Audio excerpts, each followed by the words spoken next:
నేను చాలాసార్లు చూశాను. ఆయన జీవితంలో ఏ వ్యక్తిని ఇది నాకు చెయ్యాలి అని అడిగిన సందర్భం లేదు.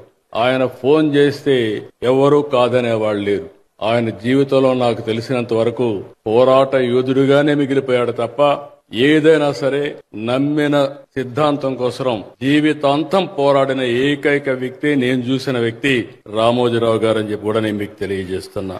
అందుకే ఆయన మన మధ్య లేకపోయినా ఒక నికార్సైన జర్నలిజంతో తెలుగు జాతికి, తెలుగు భాషకు ఆయన చేసిన సేవలను మనం ఎప్పటికీ మర్చిపోకూడదు కూడా. నేను ఆయన్ని చూశాను. ఎక్కడ అవినీతి జరిగినా, ఎక్కడ దోపిడీ జరిగినా, ఎక్కడ అన్యాయం జరిగినా తన కలంతో ప్రజల పక్షాన బలంగా పోరాడిన యోధుడు రామోజీరావు గారు. ఒకప్పుడు అపోజిషన్ లేకపోయినా ప్రతిపక్షంగా పనిచేసిన ఏకైక వ్యక్తి, ఏకైక సంస్థ రామోజీ సంస్థ అని చెప్పి కూడా నేను మీకు తెలియజేస్తున్నా. ఆయన ఎప్పుడూ ఒక మాట చెప్పాడు, అపోజిషన్ బలహీనంగా ఉంటే నేనే అపోజిషన్ గా పనిచేస్తానని ప్రజల తరపున నిలబడ్డాడు. తన శక్తి ఏంటో చూపించాడని చెప్పి కూడా నేను మీకు తెలియజేస్తున్నా.